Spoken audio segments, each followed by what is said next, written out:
This is a femoral nerve glide, so this can be useful when your pain is potentially coming from the femoral nerve, which comes out of the back and down the leg. So with the nerve glide, we don't want to just hammer into or hang out in a very deep end range stretch of the nerve.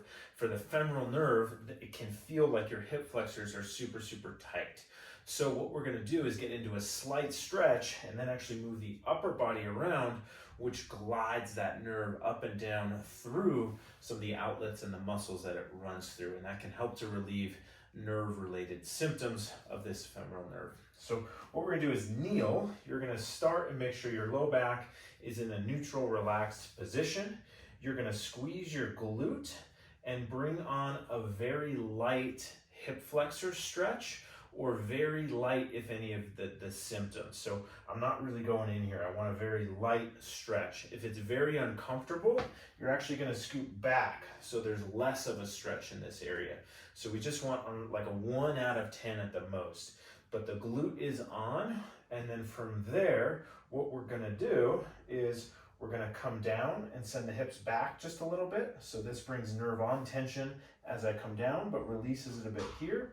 And then I'm going to lean forward a bit as I look up. So down, up. It should feel like a gentle rocking motion. The tricky thing with nerve glides is that I have the most success when they don't feel like a whole lot. So there's some very aggressive nerve sliding and gliding techniques. I find those almost always make symptoms worse. And so all we're going for is a 1 or 2 out of 10 sensation of stretch.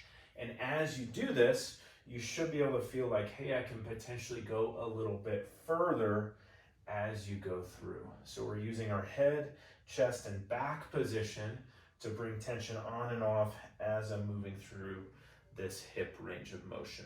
You're going to try that for about a minute, maybe 90 seconds, and then see if that changes any of your hip tightness.